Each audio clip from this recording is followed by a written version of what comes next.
지난주에 원래 첫 코너가 이 방송이 됐어야 되는데 빨간 날이었습니다. 저희가 알다시피 빨간 날은 쉽니다. 그래서 오늘 2주차에 처음으로 이 코너가 이제 선을 보이게 됐습니다. 김기철의 빨간 펜, 매일경제 김기철 기자 나오셨습니다. 안녕하세요, 김 기자. 안녕하세요. 예, 네. 반갑습니다. 네, 반갑습니다. 왜 빨간 펜인가요, 일단? 일단 빨간 펜을 드셨어요, 네네. 실제로. 예. 뭐 빨간 펜이 여러 가지 기능이 있죠. 예. 중요한 거에 밑줄도 긋고 틀린 거에 대해서 X표도 하고 점수도 매기고 그러니까 사회 현상에 대해서 예. 정치적인 현상에 대해서 이 빨간 펜으로 밑줄도 긋고 점수도 매기고 하겠다는 그렇군요. 그러면은 뭐 빨간 줄 쫙쫙 글 수도 있겠네요. 네, 그렇습니다. 네. 예, 기대하겠습니다. 매일경제신문에 지금 근무를 하고 네네. 계신다고. 그럼 부서가 지금 어디? 지금 정치부 국회반장입니다. 국회반장. 네. 여기는 반장급 아니면 나오는. 네, 그렇죠. 네. 예. 그러면은 뭐 정치 쪽 얘기를 아무래도 많이 하시겠네요. 우리. 네, 아무래도 그런 것 알겠습니다. 같습니다. 뭐 다양한 얘기. 근데 제가 좀 이렇게 얼마 전에 저도 잘 몰랐다가 이제 나오신다는 얘기 듣고 페이북 친구를 해보니까 네. 맺어서 이제 좀 봤는데 네. 염탐을 했죠, 제가. 염탐을 했는데 매우 깜짝 놀랐어요. 이렇게 과격한 발언을 이렇게 서슴지 않아도 되나? 그런가요? 근데 제가 알기로는 매일경제신문은 약간 보수적인 성향인데 네네. 뭐라고 해야 되나? 하여간 굉장히 과격한 발언들을 서슴지 않아서 이게 괜찮나? 약간 그런 생각이 들더라고요. 어떤 식인가요? 네. 저희 회사 논조가 이제 뭐 경제 분야에선 보수적인 게 분명하지만 제가 한 20년 가까이 있어 보니까 정치적, 사회적인 어떤 이념 지향은 사실 없는 것 같아요. 이렇게 구성원이 누구냐에 따라서 이게 달라지고. 일화를 하나 얘기하면 그 노무현 대통령 서거하셨을 때 제가 이제 봉하마을 현장 취재팀장이었는데 그때 이제 그 추모 분위기를 열심히 전달했어요. 그때 MB 이명박 청와대에서 저희 회사로 좀 너무 온정적인 보도를 하는 거 아니냐라고 경고가 들어왔었는데 이제 그 전화를 그러니까 그 회사 고위 관계자가 저한테 전화를 했는데 제가 그때 한 말이 아니 그 부장도 현장에 내려와 보면은 느낄 거다. 우리는 현장의 분위기를 전달하는 거지 뭐 온정적인 이런 우리가 이렇게 어떤 잣대를 가지고 보도하는 게 아니다라고 얘기를 했을 때 그때 이제 그 데스크나 국장이나 이런 그럼 뭐 알아서 보도해라 이런 일화로를 소개해 드리는 게 이제 그러니까 현장 기자의 판단을 좀 존중하는 분위기는 있는 것 같습니다. 알겠습니다. 자연스럽게 회사 칭찬으로. 자, 저는 저 기자가 아니라 저희 작가분이 이 질문을 써놔가지고 좀 진짜 뜬금없다. 근데 물어봐야 되겠어요. 궁금해요. 네. 사람에 충성하십니까? 조직에 충성하십니까? 그러니까 이제 이 질문을 한 의도가 약간 그 회사 조직의 논리랑 좀 다른 성향을 보이는 것 같아서 이 질문을 넣으신 것 같은데요. 예. 우리가 그 윤석열 검찰총장이 그 청문회에서 나는 사람에 충성하지 않고 조직에 충성한다고 얘기했을 때 환호했잖아요. 그렇죠. 근데 이제 나중에 지나고 보니까 그 조직이라는 게 사실 검찰 조직의 이기주의, 조직 논리에 충성하는 검찰 조직주의. 네네. 예. 그래서 충성의 대상을 정한다는 것 자체가 도구마인 것 같아요. 저는 충성의 대상이 없고 오직 충성의 대상은 저희 아내뿐입니다. 이거 나중에 책임지지 못할 말을 이렇게 막 던지시고 계신. 저는 오직 우리 시청자 여러분에게 충성하겠습니다. 자, 오늘 이제 가져온 주제가 어떤 건가요? 공소장 일본주의라는 어떤 그 형사 소송법의 그 원리 같은 게 있는데 이제 그걸로 비춰봐서 지금 검찰의 조국 수사가 어떤가를 좀 평가해보고 싶었습니다. 잠시만요. 이름이 다시 뭐라고요? 공소장 일본주의입니다. 공소장 일본주의. 예. 일본이 우리가 아는 그 일본인가요, 혹시? 한일의 근본 문자. 그러면 한일, 그러니까 한자. 나래자가 아니라 네네. 한일에 어쨌든 일본주의 하니까 저는 처음 들어봤어요. 이게 이런 게 있나요? 좀 설명해 주시죠, 일본주의. 사전적 의미는 검사가 공소장을 제기할 때 공소장 하나만을 그 법원에 제출하고 증거 서류, 뭐 증거 이런 것들은 제출해서는 안 된다, 뭐 이런 원칙을 말하는 건데요. 이게 이제 검사 입장에서 정의라면은 판사 입장에서는 그 재판에 들어갈 때 공소장 하나만 들고 가라. 뭐 이런 얘기입니다. 이게 이제 그 검찰 측의 조서 그리고 검찰 측이 내는 증거는 사전에 숙지하지 말고 재판에 가서 확인하고 판단하라. 그러니까 이게 공판 중심주의를 얘기하는데요. 예, 그러니까 판사의 경우에는 무언가 공소장을 제외한 다른 증거나 이런 것들이 미리 보면은 편견이 생길 수가 있기 때문에 뭐 피해자가 됐든 그 대상이 됐든 원고대가 됐든 피고가 됐든 편견이 생길 수가 있기 때문에 공소장 하나만 보라는 거고 검찰 입장에서도 다른 증거물을 제출하면 안 되고 공소장 하나만 내야 된다. 그게 일본 하나의 근본 뭐 이런 거라는 거죠. 아, 그렇군요. 이걸 좀 이해하려면은 이제 노무현 대통령 시절에 이용훈 대법원장의 얘기를 좀 하고 가야 되는데요. 그 이용훈 대법원장은 사법개혁의 핵심이 공판 중심주의를 확립하는 거라고 생각을 해서 그때 전국의 법원을 돌면서 강연을 했습니다. 그 강연 중에 이런 얘기를 했는데요. 읽어드릴게요. 재판이 제대로 된 모습을 갖추려면 판사들이 아예 검찰의 수사 기록을 던져버려야 한다. 그동안 법원은 수사기관의 조서로 유무죄를 확정해 왔는데 검사들이 밀실에서 받은 조서가 어떻게 공개된 법정에서 나온 진술보다 우위에 설 수 있느냐. 앞으로는 법정에서 국민을 설득해야 된다. 이런 얘기를 했습니다. 되게 과격한 발언이죠. 그러게요. 그러니까 이게 이제 우리가 그 이제 법정 영화 같은 거를 보잖아요. 특히 이제 헐리우드에서 만든 법정 영화를 보면은 막 변호사는 변호사끼리 아니면 검사와 변호사끼리 굉장히 뭐 치열하게 막 논쟁을 벌이고 막 그래요. 그래서 실제 한국에서도 법정에서 저렇게 되리라고 기대를 하시는 분이 있는데 법정을 저도 뭐 여러 차례 가보고 이렇게 법정에 가보신 분들은 알겠지만 그렇지 않습니다. 대부분의 이제 판사들이 그 검찰의 조서를 읽고 오기 때문에 그렇죠. 그럼 뭔가 막 논쟁이 있고 그렇지 않아요. 대부분. 그래서 지금 뭐 이제 조국 장관 관련 수사와 이제 일본주의, 공소장 일본주의 얘기를 이제 연관을 지으셨는데 그 얘기인즉슨 지금 검찰이 공소장 일본주의를 지키지 않고 있다라는 말씀이신 것 같아요. 네, 제가 얼마 전에 페이스북에 판사가 재판이 시작되기 전에는 검찰이 제시한 증거를 볼 수 없다 이런 얘기를 썼더니 사람들이 이게 진짜냐? 뭐 이렇게 물어보는 사람들이 많더라고요. 그럼 이 공소장 일본주의라는 게 왜 채택이 됐을까요? 이제 공정한 재판을 위한 거죠. 그러니까 아까 말씀하신 대로 판사가 재판이 시작되기 전에 검찰이 제시한 증거로 이렇게 편견을 갖지 않도록 해야 되는데 그렇다면은 지금 조국 장관 가족을 수사하는 검찰이 그걸 지키고 있냐? 얼마 전에 이제 며칠 전에 그 검찰 관계자가 출입 기자들과 가진 백브리핑에서 이런 얘기를 했어요. 뭐 자세한 내용은 추후 공소장 변경을 통해서 상세하게 적시하는 방식으로 설명하겠지만 위조 방식은 기존에 보유하고 있던 동양대 총장상을 스캔한 뒤 일부를 오려내어 다른 파일에 붙이는 방식으로 위조한 것이다. 그리고 관련 자료를 분석한 결과 특정일의 시간 순서와 과정으로 위조한 전 과정이 명백히 확인되어 있는 파일을 압수한 바 있다. 구체적 내용은 공판 절차에 설명드리려 한다. 이렇게 말했는데 여기를 보면은 증거의 내용, 증거의 그 취득 경위 이런 것들이 다 포함이 되어 있단 말이에요. 그렇죠. 그러면은 판사가 이것을 보도한 것을 봤을 경우에 이미 편견을 갖게 되는 거잖아요. 그런 의미에서는 그 사법 정의를 실현하기 위한 어떤 절차 이런 것들을 오염시켰다고 볼 수밖에 없는 상황인 거죠. 그러니까 이거 방금 말씀하신 일종의 그러니까 수사기관의 피해 사실 공표와도 좀 맥락이 닿아 있는 것 같아요. 그렇죠. 이런 것들이 있고 좀 브리핑이 불가피하게 수사기관이 할 수는 있는데 그런 것들이 너무 자세하게 이런 것 때문에 하고 뭐 그런 얘기까지 해버리면은 이게 뭔가 재판 과정에서 판사도 영향을 받을 수 있다 이런 말씀을 하시는 거잖아요. 그렇죠. 근데 사실은 이게 조국 장관 이 사건에 이르러서 문제가 많이 불거졌지만은 관행적으로 다 그렇게 해왔어요. 지금까지 관행적으로 수십 년 동안 그래 왔고 이제 더 이상 이렇게 하면 안 되겠다라는 문제 제기들이 이제 나오기 시작을 한 거죠.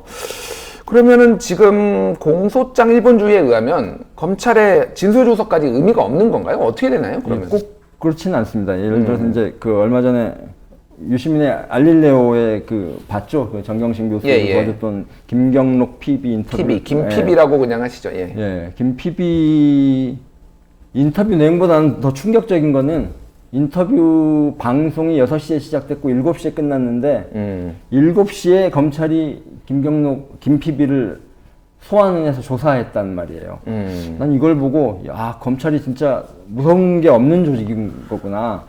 이게 바로 이렇게 소환하면 사람들이 어떻게 생각할까? 이런 거에 대한 우려도 없는 조직이구나 이런 생각이 들었고요. 김영크도 그 법조계에 도는 속담 중에 판사는 밀어서 조지고 검사는 불러서 조진다 이런 잠깐만요. 들어보셨죠? 판사는 밀어서 조진다. 미룬다라는 게 재판을 계속 연기하면서 네. 사람을 애간장을 태운다 이런 거죠. 예. 검사는 불러서 조진다. 뭐 이런 얘기가 있는데 이제 검사는 계속 소환할 권리가 있는 거죠. 그렇죠. 사실. 근데 이 말의 근거가 되는 법조항이 형사소송법 200조입니다. 200조 내용이 어떻게 되어 있냐면은 검사 또는 사법경찰관은 수사에 필요한 때에는 피의자의 출석을 요구하여 진술을 들을 수 있다. 근데 이제 횟수, 시간 뭐 이런 제한이 없잖아요. 그러니까 마음대로 부를 수 있는 거예요. 그러니까 100번이 됐든 200번이 됐든 안 나가면 되지 않아요? 근데 이제 보통 거부권이 있다라고 하는데 부르면 안 나갈 용기가 부르면은 제 변호사와 상담하십시오 하고 저는 그럴 것 같은데요. 그래. 근데 보통 사람들은 겁나서 아마 다 출석을 합니다. 김 PB 같은 사람도 변호사가 있음에도 불구하고 저녁 8시에 갔잖아요. 이제 이렇게 마음대로 부를 수 있는 권한을 가지고 이제 피의자 혹은 뭐 혐의자, 참고인, 증인들을 괴롭히는데요. 이제 이렇게 조사가 길어지면 대충 인정해주고 이제 법정에서 제대로 진술하면 되지. 뭐 이런 생각을 하겠죠. 도장 찍고 나오는데, 근데 또 이렇게 진술한 진술 조서가 형사소송법 312조에 의해서 증거 능력이 인정이 돼 버립니다. 그래서 나중에 번복을 하거나 이럴 경우에 이러기 되게 힘들게 되는 거죠. 그 유해용 전 대법원 수석 재판 연구관이라고 있어요. 그 사람이 이제 사법농단 사건으로 그 재판을 받고 있는 분인데 판사 출신인데 형사소송법 200조와 312조 아까 제가 말씀드린 그거에 대해서 헌법소원을 제기한 상태예요.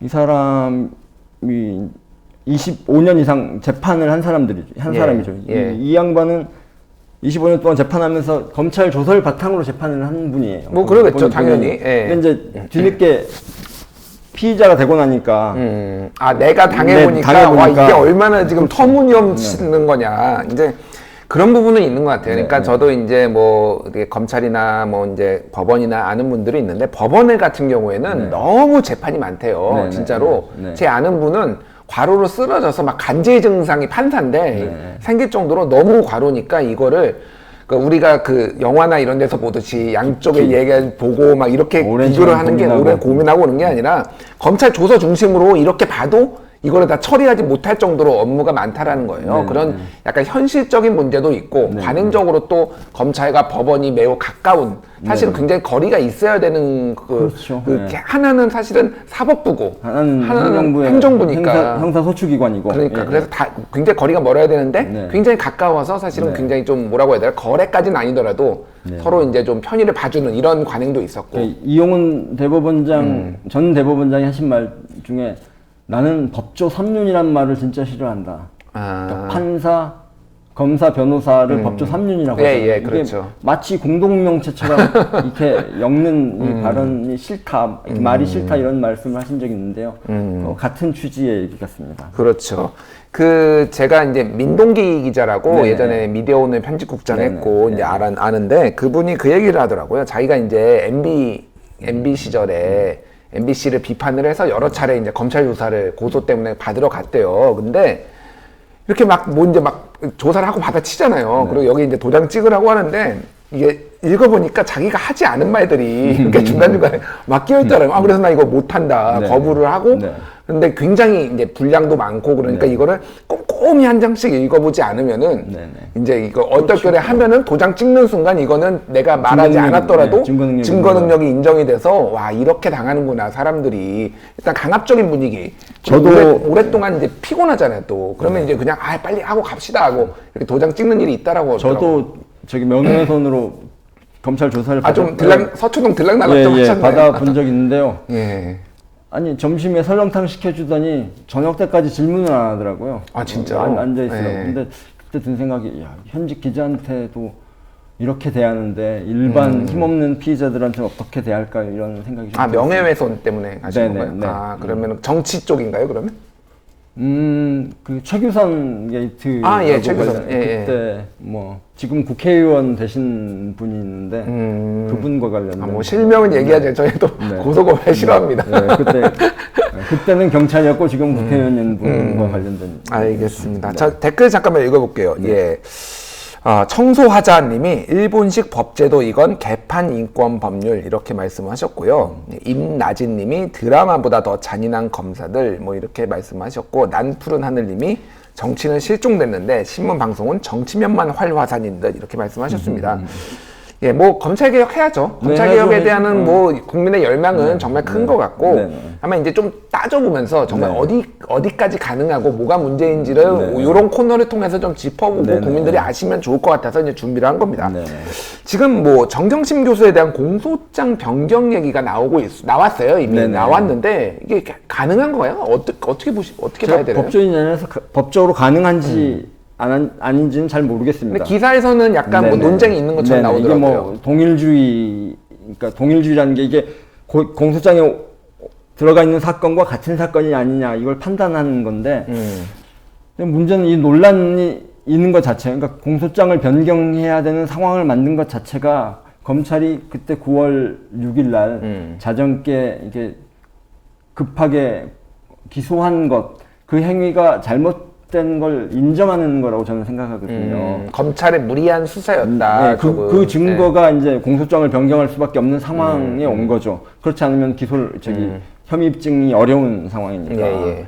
이 9월 6일 그때 제가 이제 청문회장에 있었는데 분위기가 묘했어요. 이게 저기 한 10시부터 한국당 의원들이 야 시간 끌면 될 것 같다 뭐 이런 얘기도 오고 하고 뭐 그랬었는데 검찰의 논리가 9월 6일 날 그러니까 2012년 9월 7일 날이 상장이 발행된 날짜니까 예.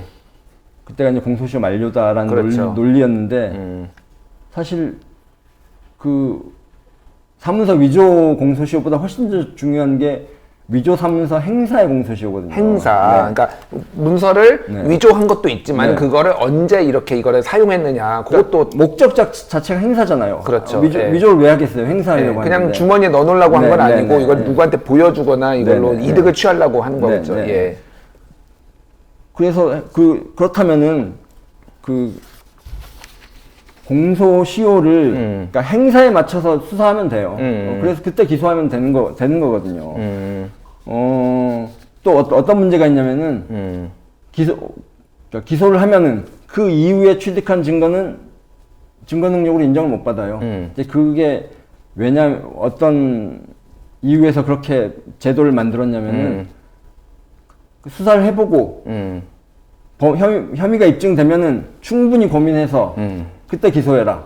이런 정신이거든요. 그러니까 일단 기소부터 하고 조사하지 말고. 그렇죠. 예. 그래서 그걸 어긴 거죠, 사실. 그렇죠. 이 정치적인 목적이 있었는지 없었는지는 뭐 각자 판단이 다를 거고. 지금 약간 뭐 모르시는 분을 위해서 간단히 설명드리면 공소장 변경이라는 게 뭐냐면은 이제 기소를 하려면은 다 써야 돼요. 뭐 몇 월 몇 시에. 그런데 이게 이제 불충분했던 거죠, 당시에. 그래가지고 그 내용이 이를테면 지금 표창장을 위조를 했다라는 지금 그 죄목이잖아요. 그래서 표창장에 제조한 일시, 장소 이런 것들 내용이 변경되는 건데 지금 법조계에서는 이게 변경되면은 이게 무효다라는 주장과 근본적으로 그런 사소한 것들, 근본적인 전체 취지는 맞고 사소한 것들은 변경할 수 있다라는 게 대립하고 있는 그런 상황입니다. 어쨌든 근데 검찰이 아직 준비가 안 된 상황에서 그렇죠. 무리하게 밀어붙였다라는 거는 이거는 정치적 목적이 있을 수도 있다라고 이제 보신 거 아니에요? 또 어떤 사람들은 그렇게 얘기하더라고. 9월 7일이잖아. 2012년 9월 7일. 예를 들어서 정경심 교수가 위조를 인정을 할 경우 인정하고 나서 그 상장이 9월 7일인데 사실 나 그거 9월 5일 날 만든 거다 라고 얘기해버리면 처벌할 수가 없는 거죠. 그런 게 있네요. 그러니까 이게 가정이지만 날이는 9월 7일이 돼 있지만은 뭐 내가 9월 5일 날 했는데 그러면 공소시효가 지나가 버린 거죠. 그러니까 이 얘기는 그게 이렇게 가정하는 거는 그만큼 허술하다는 거예요. 위조가 중요한 게 아니라 행사가 중요한 건데 검찰이 자기네들의 그 기소 편의주의 기소를 위해서 무리하게 꽤 맞췄다 이런 말씀이신 것 같아요. 알겠습니다. 자, 뭐 마지막으로 하나만 여쭤볼게요. 그래서 윤석열 총장 사퇴해야 됩니까? 그 얘기는 아니.